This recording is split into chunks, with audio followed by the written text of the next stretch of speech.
So what, Right. as you look at, we have three religions that have an intersection with the story of Abraham Right. and with his descendants. And even Right. though one was sent away, he Right. too became a great nation. Yeah.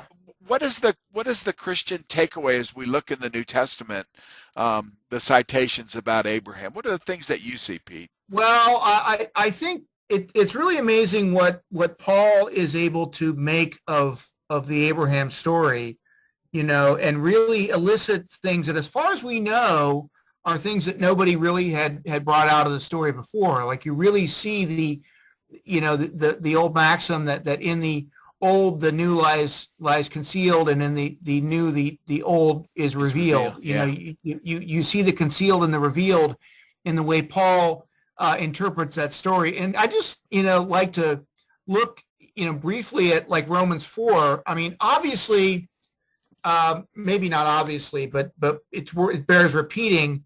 Uh, it's a big issue for Christians, and it was a big issue in Paul's day, and still to some extent is the issue of faith versus circumcision, right? And Yeah. that whole kind of question, and what, because ultimately what Paul's going to argue is that the Abraham covenant in some ways is the template by which the Mosaic covenant is to be understood, and not the other way around, as many of the Jewish interpreters were reading in his day, which was very much centered around Moses and Torah.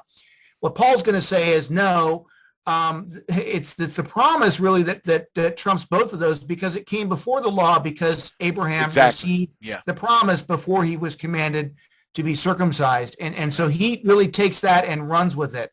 And you see that argument come up in Romans 4 and also in Galatians 3.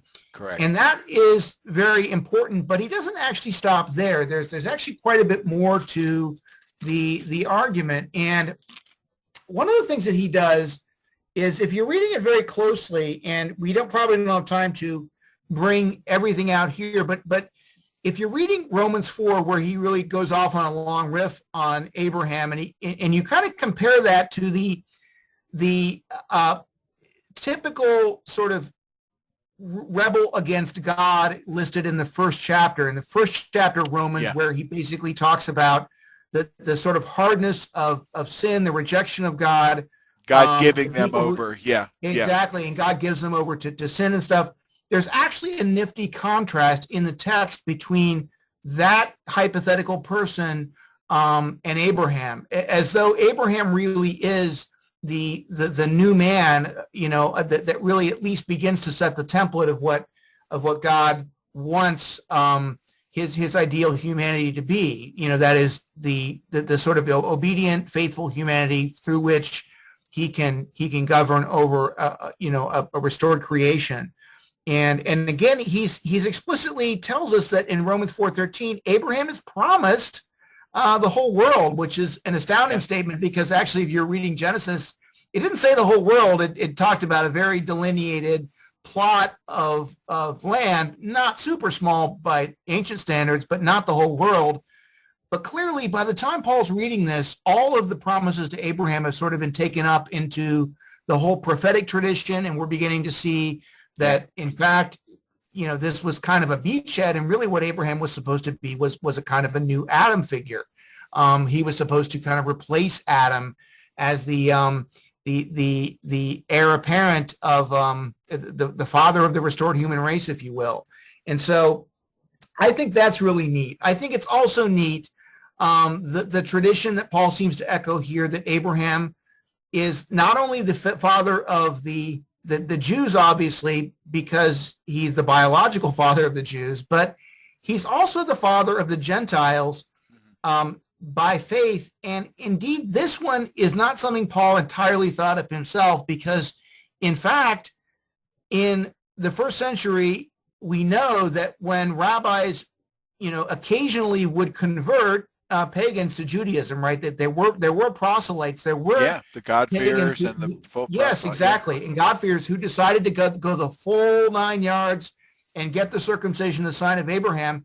And Abraham is really set out to be the model of them, because not only was he circumcised well into his adulthood and not as a baby or even as a teenager, but well into his adulthood. I mean, 99-year-old man being circumcised. I mean, that's, ouch. Serious faith, yes. Yes, that takes some faith there. But so he was, in a sense, he's like a Gentile himself when he was called. He was kind of called like the Gentiles from the nations. And so he's really, in a way, in Judaism, the patron saint of proselytes as well.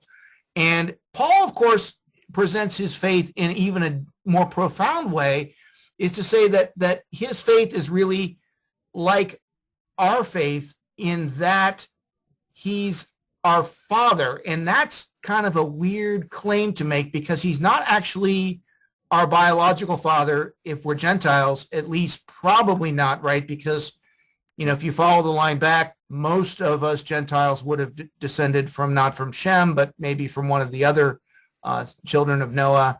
We'd be B'nai Noach, right? We'd be the sons of Noah, but not necessarily the B'nai Abraham. But nevertheless, he wants to argue that that he's our father. And he's drawing this right from the text of Genesis, in that he shall become the father of us all, as it is written, I will make you the father of many nations. Many nations, yeah. Yeah. Now this fatherhood is really what's amazing, because it really is ultimately the spiritual fatherhood, the faith fatherhood, that in some ways is the key. That's much better than fleshly fatherhood, a purely fleshly fatherhood, which ethnic Jews have, but which Christians lack. The faith fatherhood is the better one, because it's the one that's connected to the promise. And that's what Paul's going to argue here. But then he goes on to argue something which I think is the most profound argument of all of them. And that is to make the astounding claim that Abraham, in fact, was a kind of a Christian before there ever was a gospel, or a kind of a person who had the Christian faith before there was a Christian faith event to believe in. And how he argues this is this astounding claim that, by believing in the promise, by believing that Abraham, that God could bring life from his body that was practically old and withered, and Sarah's old womb, which was all but dead, that by bringing life from the dead, by bringing something from nothing, he was a God who could bring life from the death. And so astoundingly, Paul connects this to the resurrection faith. Like Abraham had, by believing in this promise, Abraham had a kind of life out of death faith, a kind of resurrection faith before there was ever a resurrection, right? He says this explicitly in Galatians 3:6, that Abraham literally was he literally was pre-evangelized. He was preached the gospel beforehand. You get some of that. You even get that in the writer to the Hebrews. It said he considered that, what's that, 11, 18, correct, 19, 11, 17, yes. Considered God was able even to raise him from the dead. And figuratively speaking, he did receive him back. So that was a tremendous... Yeah. The other thing, go ahead. Yeah. Go ahead. The Hebrews writer makes a similar argument there, but uses a different story, the Isaac story. Which is neat also. Yeah. What were you going to say there? I'm sorry. Well, it said in 22 for the sacrifice of Abraham, the Akedah of Isaac, that God tested Abraham. Right. And this was a test for Abraham, but I don't know. I think it was Moshe Weinfeld who said it was a test for God. To what extent and to what level of faith did God could God go with this man? And then you have that wonderful proclamation afterwards. Now I know that you did not withhold your only. And this, of course, got translated. You were talking last time about the Septuagint. The way it was rendered was the same way that we were talking about the only begotten in Christ. So that whole symbology gets even tighter. Yeah. Exactly. Yeah. And the funny thing about the original Abraham narrative, and a lot of careful readers of Genesis will notice this, that when Abraham is coming back down from the mountain, he mentions Abraham coming back down, but he doesn't, the text never mentions Isaac. And you're like, what happened to Isaac there? I thought he was, he was kind of the star of the show. He was the boy who was going to be slain, but was spared. And it's almost weird that there was like this unwritten Jewish tradition. Yeah. Not everybody held to it, but that in late Second Temple, John Levinson brings this out. That Isaac was sacrificed and offered. He was sacrificed and offered, and then raised back again. Because you have to account for him later in the story. So he really is very much a type. Because we go straight from there to the death of Sarah. I mean, everyone has their hand up. I want to know what Sarah knew, and when she knew that her one and only son that she delivered was going to be offered. No, Abraham. Right. But it's I mean, even the Epistle of James pulls this idea of faith and action teaming together. He said faith was active along with his works, and faith was completed by his works.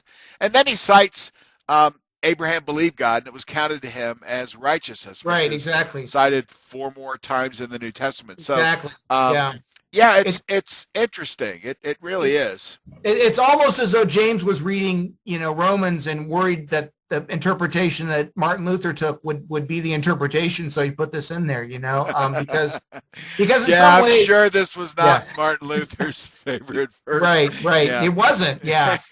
That was what, a book of straw or something. Yeah, exactly. Epistle of straw. Yeah, exactly. Exactly. Well, we move from this phenomenal blessing of life to Ishmael, and then to Isaac, right? And then we have this conflict with Jacob and Esau.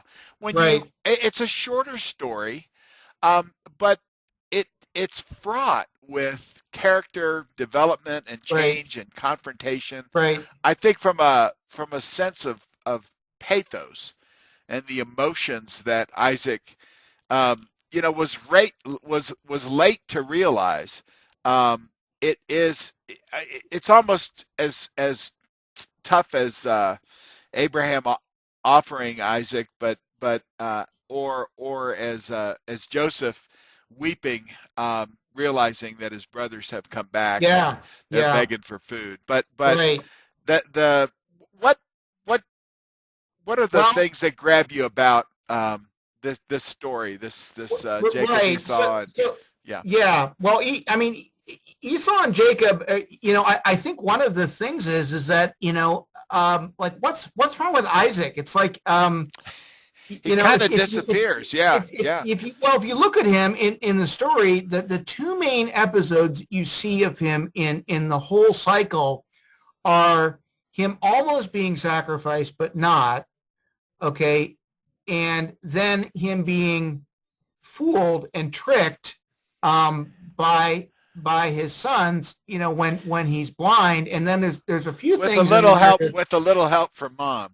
But, exactly, that happens. It's like he goes to the old folks' home, and we've missed this whole big chunk of his life. Exactly, and then you sort of wonder just some narrative details of his life. Like I think you mentioned maybe when we were just talking beforehand on this, that when Isaac, was time for Isaac to get married, it was determined by Abraham that the servant should go back to the hometown and the home country in Haran and procure a wife for Isaac. Now, this brings up a whole series of questions. The first question would be, why does he have to go back to Haran to get a wife? Why are the women in Canaan not attractive enough? Or what's the deal there? And there's a whole discussion we could get into briefly, is be worth pointing out. I mean, this is very much a Middle East patrilineal type culture, where typically when you marry in a patrilineal tribal culture, you marry within the tribe, and usually you marry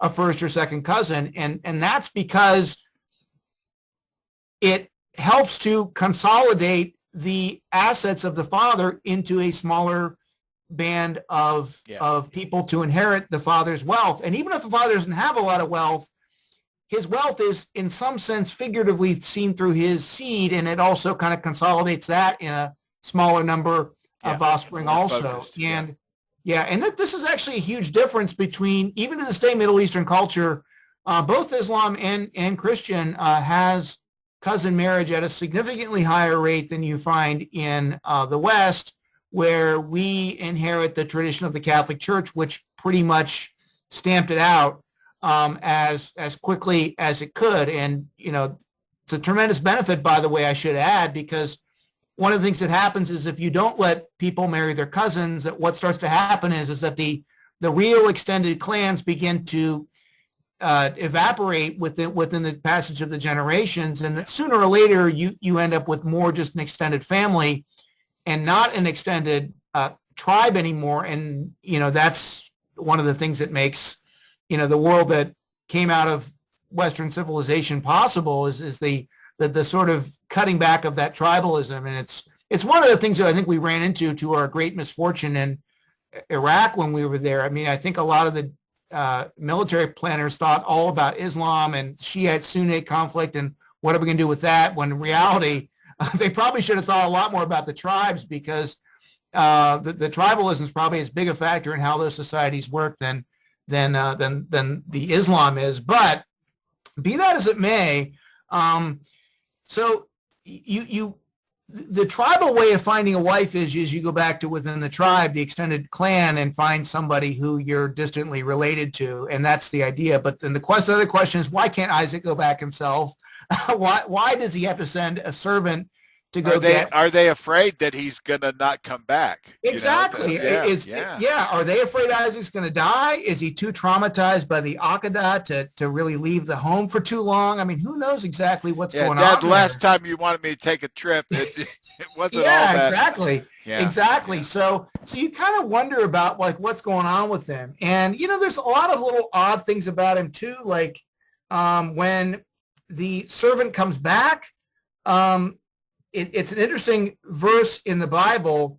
Isaac is sitting there on his camel, and I'll find the verse here in a second. And nobody knows what the Hebrew word is. It's usually translated meditated, but no one knows what it is. So he's sitting on the camel. Like 24?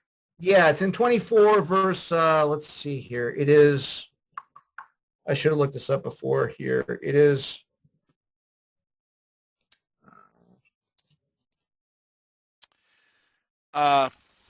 21, not reported in 46 through 47, whether the Lord had made the journey successful. He is reflecting.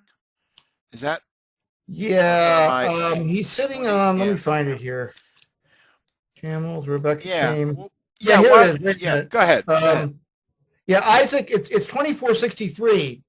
That was close. So backing up, now Isaac had come from Bethel Rahoy and was dwelling in the Negeb, and Isaac went out to something in the field in the evening, and he lifted up his eyes and looked, and behold, the camels were coming. So there's that question: is what in the world was he doing in the field?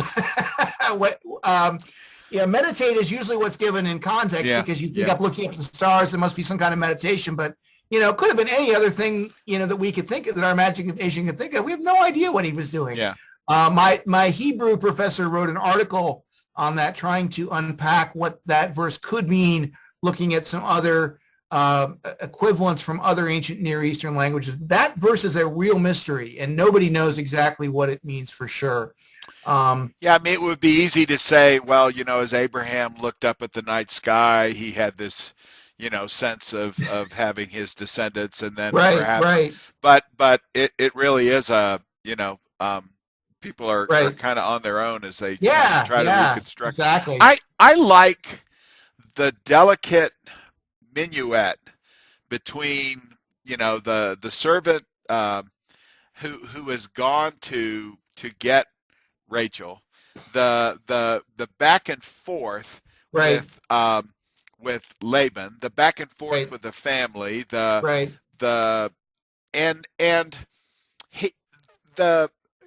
of the things I read, I think it was in the New Interpreter's Bible, they had a really good treatment of divine agency, prayer, and human agency. And Right. I don't know if it's Wybray or no, Terence Fretheim. He basically says, this this agent of Abraham is given freedom to negotiate, to give gifts, to do the parlay back and forth. Right. And he's not just praying to Yahweh for success in the mission and then sitting back and waiting for Yahweh to deliver. So there's we're going to celebrate the feast of Saint Ignatius Right. later this week, who said what famously, pray, work as if it all depends on you, and pray as if it all depends on God. I think that's something like that was attributed to him. And I think this little minuet, or this delicate political and family test that Right. has to be put together. I like this guy. The Right. Proverbs say, if you send a fool on an errand, it's like smoke to the eye and vinegar to Yeah. the teeth. Yeah. This guy I would send to do that kind of delicate thing Right. and get the right Right. wife. But anyway, Right. yeah, Well, but the good news is that Jacob is able to go get his own wife, right? And that's which seems to be more the approach that we might expect, right? yeah, He's able to go get his wife himself, who's all these names are significant. The Rachel seems to mean ewe lamb or something like that. So yeah, it connotes someone who's really cute, attractive, pretty, cuddly maybe, but very, very impressive as a woman, as we can see, because she's really able to bear his main sons, even though she has to suffer with the indignity of not being able to conceive right away. yeah. And so that's one of the Yeah, that's issues a with her. recurring theme Right. throughout Israelite history, but Right. particularly in Genesis. Also, Right. if you want Right. to, if you want to find a nice looking girl, you got to hang out at the well. Yeah, that's right. That That's it right. goes The back to well. Genesis, where these rivers come up and they That's right. bless with That's right. Mayim, and so it's The just, well was the meat market in the ancient world, wasn't it? Pretty much. all right, well, let's just stop So there. so, But but there is an interesting angle to this though, because Rachel was not able to conceive, but her older sister Leah was, and yeah, it's funny because Leah, just as Rachel connotes someone who's attractive, Leah connotes cow, right? yeah, Someone who's probably not super attractive, has more bovine features maybe, and not the pretty lamb-like features that you'd expect Rachel to have. So there's a certain amount of jealousy there that Rachel's yeah, the more pretty one, and yet she's the one who's having the more trouble conceiving. So there's a little bit that sibling rivalry there. All these little like nuances in the story, that the mandrakes like apparently yeah, have some kind of supernatural power or something. There's a lot of little hints that the text drops in here, little incidental details to the story that give clues as to what life was really like back then, and the kinds of customs people had, and the beliefs they had, that kind of thing. So well, let's there's so much here, and I yeah. think that's these narratives, these stories have captivated the hearts and minds of faithful people for thousands of years. So as we move to um, Jacob's and Esau and his difficulties, let's just put Right. it that, so much reversal of fortune, so much. Sure. Someone told me, God brings people into your life who have the same problem that you have. And it's a wonderful way to illustrate how bad it is. Yeah. And I think Laban was that person in Jacob's life, that he Right. had supplanted and connived and tricked. Right. And although he would probably say, look, my brother was hungry. I'm a good cook. Right. Right. Nobody told him Nobody forced him to eat that stew, but but then the blessing was even the double way of doing it, and that definitely was deceptive there. But what do you make of Jacob's coming of age, his learning, his realization, his wrestling, maybe is the right term? Yeah, you mean after he tricked his brother out of his blessing? Yeah. Seems like a lot of his chickens are coming home to roost here. Sure. I think that there's that really powerful scene of the vision of the ladder, which is reflected. We just got done with a course in the fourth gospel, and there seems to be a place in the fourth gospel in the very end of the first chapter where that story you will see is angels ascending and descending on the Son of Man. Exactly. So it in some sense the revelation to the patriarch it's one of the more profound scenes of revelation to the patriarch that we see, because this is one that goes beyond just oracular promises that Abraham get, and Isaac. It's repeated to Isaac also about what they're going to inherit, but this is one that really is a vision that's kind of on par with perhaps the vision that Abraham had in the sacrifice way back in Genesis 15. But this one's in some senses even more profound, because it's really almost a hint of the future revelation, right? It's perhaps looking forward to the kind of revelation that Moses is going to get at Mount Sinai, or that our Lord is going to be able to provide himself as being the Father's vessel of revelation, is the way John is kind of presenting him. So there's that, obviously. And of course, the idea of wrestling with God is, I think, one of the more powerful themes in the story, and the whole idea of Israel as being striving with God or contending with God. That's I think in many ways is I think almost perfect metaphor for what both the Jewish and the Christian walk with God, the faith walk, is kind of to look like, right? It's not just purely a romance. It isn't purely a system of belief or a system of sacraments or a system of rules and regulations to be kept. But it is in many ways just wrestling with things, right? Wrestling with why certain things happen the way they do, why the world is the way it is, why our lives are the way they are, if they're not going great, or even if they are. There really is a sense in which to be part of the people, to be Israel, you have to wrestle with God, right? I mean, if you're not wrestling with God, and maybe you're not Israel. I mean, I almost would say that. It's right? tough. The walk of faith for these religions is tough. It means tenacity. It's not a sprint. It's not a final exam. It is a long, slow slog, and it is as punctuated with failure sometimes as it is with blessing and success. It exactly. is. I think that's why I don't know. I think that's why Jacob appeals to me. He has this sense that I'm going to get killed tonight. My brother is coming and he is upset.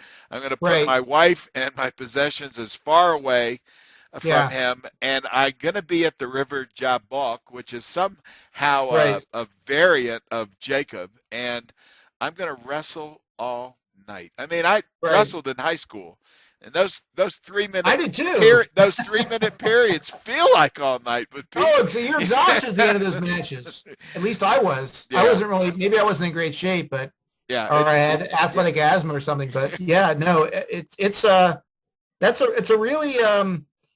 really kind of profound image, and it's one of the first images you get that you can really extrapolate the relationship between God and his people. We like to focus on other images like the bride and the bridegroom and the father and the son, and that's important too. But as the sort of person that we wrestle with, a wrestling opponent is not always the image that we think of it. Maybe we should think of it a little bit more than we do. I don't know if you have ever preached on that or not, but no, I think it definitely is I think it is the reason that many Christians and many Jews identify with Jacob. Yeah. He appears to learn in ways that are difficult. Now we're going to see the same thing as we look deeper into the story of Joseph next time, but it is the stuff of tremendous thought and reflection into our own lives as we see these patriarchs. Yes. Anything else as we close, Pete? I don't know. I think the story of Dina speaks for itself. I mean, I think people can read that one, and so that's kind of a fun one. Is this the continuation of a concern for marrying within the tribe? Is that what it could be? Yeah. I think it could very well be. But yeah, it's interesting you brought up. That's a tough trick to pull on somebody. Yeah, definitely. But it's interesting you brought up the Jabbok there in Yaakov. That had never occurred to me that might be a kind of a play on words in there with the name of the river and the name of the patriarch. Yeah, I think that's from Professor Levinson or Moshe Weinberg or someone. Yeah. Right. So there's a lot of little plays on words like here in the Hebrew Bible that you do miss in translation. I think we could probably spend a little mention like a couple times. Like for instance, the name Rachel means ewe lamb, and there is a story, and I think it's I want to say it's in Genesis 30 or is it 29 where Rachel is doing a lot of going, and the word in Hebrew for going is ba'ah with a third person feminine singular, and so it's yulam ba'ah. So it's literally the sound that a little lamb might make. It's cute. It's just little cute things like that the text throws in there, just to make it kind of fun and help people to remember the story better. Yeah. And that kind of thing. And we mentioned also the etiology of the names. Right. The names usually have a meaning, which is at least somewhat significant in the story. Esau, as we know, means red. Red. Yeah. And it's not surprising that in the story where Jacob tricks Esau, they're tricking him over this stew, but the word in the Bible is not stew. It's literally just red stuff. Red. Yeah, give me some of that red. Like he's this big kind of dopey reddish beard guy coming in from the field. Yeah. It's like, give me some of that red, something like that. So he's yeah. I mean, you certainly have that with all the mountains and the places of worship that Peniel, that Yahweh Yireh, all of these etiologies, and perhaps this is the writer who is identifying places that were during the early settlements of the Promised Land were worship centers and sacred places that eventually consolidated in Jerusalem. But there so many of these etiologies are there. It's just a whole story in and of itself. Yeah. That's right. And now that you brought that up, we all know, or most of the students in this class probably know about the great dispute between the Samaritans and the Jews. Well, one of the claims for the legitimacy of the temple site was based on Isaac's vision, and also the place where Isaac anointed the rock, right? That was seen to be a place that had a legitimate claim to being the site of a future sanctuary, because that's where obviously the leader of the titular head of the whole nation had his vision of God, or his theophanic vision. So now that was certainly Samaritan's argument, but of course they were hearkening back to the Pentateuchal tradition and not adhering to the Davidic one, which they saw as later and corrupt. And so, but you see here that very much the same kind of religious disputes that we've had between the Catholics and Protestants, are just different. You just take different parts of the Bible that you want to run with, and you base a tradition on that, and it's a little hard to work it out unless you can really, really be charitable and kind of agree in advance to, some kind of common tradition or central authority or whatever. So, and even but through the time of Jesus with the woman at the well. Exactly. And that's there's another woman at the well. There's another woman at the watering place, although the interests are different, but because she's had several husbands. Yeah, exactly. But clearly it's nuptial, and clearly it's set at Jacob's well for a reason, because that place is highly significant in Samaritan, religiosity. And so, and so there is a kind of a marriage of sorts, or potential marriage, between Jesus and this woman, who symbolizes, the faithful remnant of whatever is left of the Samaritans, who are a target of the early expansion that you see in the book of Acts. So it's definitely there. So this story brings out an awful lot, if you really want to get into the story in the New Testament and what the New Testament does with it. We've only kind of scratched the surface with that. But anyway, it's been great talking, Professor Bauer. Anything else you want to mention? Oh, that's enough for me. Okay. This is no red food, although I really do like Tex-Mex salsa. So I'll have to plead guilty there.